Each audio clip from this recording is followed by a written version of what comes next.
Malaysia amat lantang dalam isu memperjuangkan kebebasan rakyat Palestin. Ini berdekad lamanya. Jadi ada spekulasi dan ada juga menjadi isu di sini yang menyatakan Malaysia berhadapan dengan satu tekanan daripada Amerika Syarikat sehingga mengeluarkan yang disebut sebagai demarch ataupun tata tindak sebanyak 3 kali daripada US State Department. Seperti mana yang dinyatakan oleh Yang Amat Perdana Menteri dalam Dewan Rakyat. Jadi apa yang boleh dijelaskan kepada rakyat Malaysia dalam isu ini? Kerana ada juga pihak yang cuba menangguk di air keruh dalam keadaan kita tegas memperjuangkan Palestin ini. Ya. Amerika Syarikat, dia punya State Department memang tidak berpuas hati dengan beberapa kenyataan yang dikeluarkan oleh Perdana Menteri sendiri dan juga daripada Kuala Lumpur. Mereka telah bertanya kepada saya, dia kata 6 kenyataan yang dikeluarkan oleh Malaysia, tidak ada satu pun yang menyatakan simpati terhadap mangsa di Israel. Jadi dia beritahu kepada saya, dia kata boleh tak kalau duta memberikan mesej kepada Kuala Lumpur supaya keluarkan satu kenyataan yang seimbang. Saya jawab terus, iaitu saya jawab dalam bahasa Inggerisnya not forthcoming lah. Tidak mungkin Malaysia akan mengeluarkan kenyataan. Saya menyatakan kepada State Department, saya kata saya duta besar Malaysia ke Amerika Syarikat. Dan tanggungjawab saya adalah untuk memastikan itu bahawa hubungan di antara Malaysia dengan Amerika Syarikat itu adalah berada dalam keadaan yang baik. Dan Israel bukan merupakan tanggungjawab saya. Dalam bahasa Inggeris saya kata Israel is not in the equation. Jadi saya kata oleh kerana itu tidak mungkin saya kata kita bersimpati dengan Israel. Jelas saya kata simpati kita hanyalah kepada Palestin. Dan ini mudah sebab saya kata Malaysia tidak ada hubungan diplomatik dengan Israel. Jadi tak adalah langsung apa-apa kenyataan.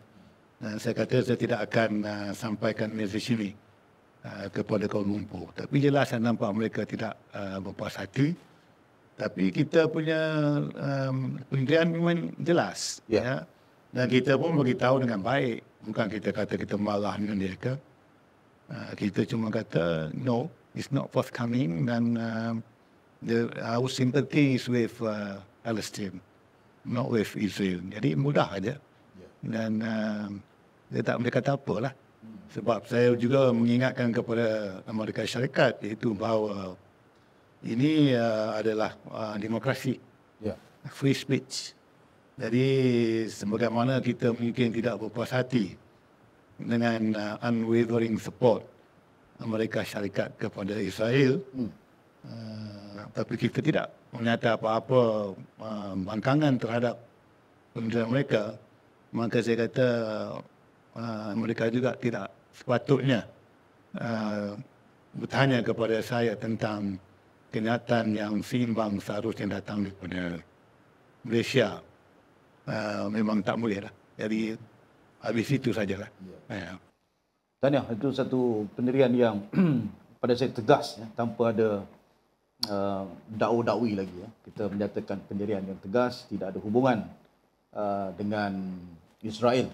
Kita bebas untuk menyatakan pandangan. Jadi bagaimana Datuk Sim melihat prospek hubungan Amerika Syarikat dan Malaysia dalam konteks geopolitik, kita berdepan dengan ketidaktentuan ekonomi dunia, bagaimana pelabur dan komuniti perniagaan Amerika Syarikat melihat sama ada Malaysia ni mempunyai potensi tidak dari segi strategi untuk berdagang dan change of technology, pertukaran teknologi di Asia Tenggara ni. Adakah ianya semakin bertambah baik ataupun dengan adanya isu ini meregangkan lagi hubungan itu? Banyak orang merasakan itu bahawa dengan pendirian kita yang berbeza dengan Amerika Syarikat, mungkin akan menjejaskan trade investment Amerika kepada kita. Tapi sebenarnya yang paling penting sekali ialah jangan ada sanction.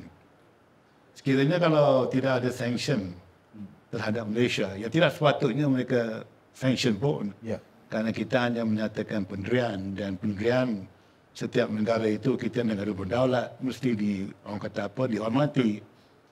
Pada saya, asalkan jangan ada sanction, saya rasa trade investment daripada Amerika Syarikat kepada negara kita itu akan tidak terjejas dan berkemungkinan akan bertambah baik.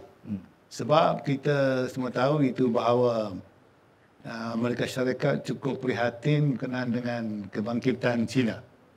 Dan kita dapat merasakan itu bahawa Amerika Syarikat bimbang dengan pengembangan negara China, dan saya difahamkan itu bahawa ada usaha untuk apa orang kata syarikat Amerika ini keluar daripada China dan berpindah ke tempat lain.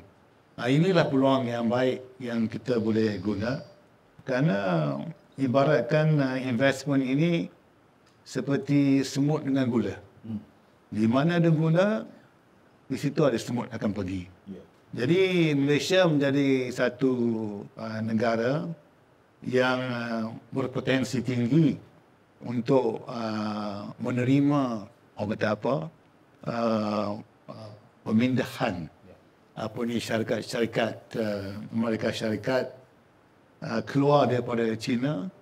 Dan tentu Malaysia merupakan sebuah negara yang orang kata apa, diminati kerana kita merupakan sebuah negara yang stabil dan kita berbahasa Inggeris mudah mereka datang ke Malaysia, dan kita punya climate yang economic climate yang baik. Jadi seperti semut akan pergi ke arah gula.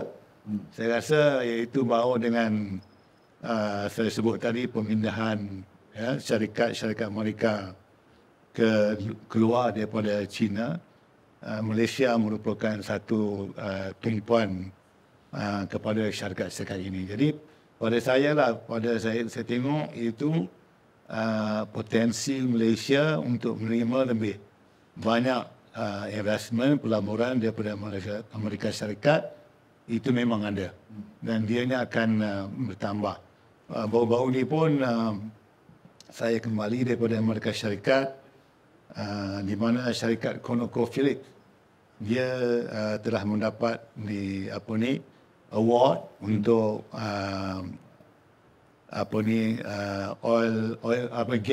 natural gas fuel di Sabah. Kebebayan KBB, mereka dapat award ini, dan saya difahamkan itu bahawa CEO dia ConocoPhillips akan datang ke Malaysia pada 8 dan 9 hari bulan Januari ini, dan Yang Amat Berhormat Perdana Menteri telah memerhati untuk menerima CEO datang mengunjungi hormat kepada beliau. Jadi ini jelas menunjukkan itu bahawa sememangnya pelaburan Amerika Syarikat ke negara kita itu bertambah. Dia bukan setakat sign MOU, tapi ini memang betul actual investment. Jadi ini satu daripada contoh saya nak tunjuk. Kalau sekiranya orang kata bahawa mungkin terjejas disabitkan oleh kerana pendirian tegas kita dalam isu Gaza, sebenarnya tidak. Kerana investment tetap akan datang. Seperti mana, iaitu semut akan cari gula. Jadi, they will come. Malaysia tegas, berprinsip, tetapi dalam masa yang sama tidak menggugat kemampuan kita untuk menarik pelabur dan buat pelaburan dalam negara.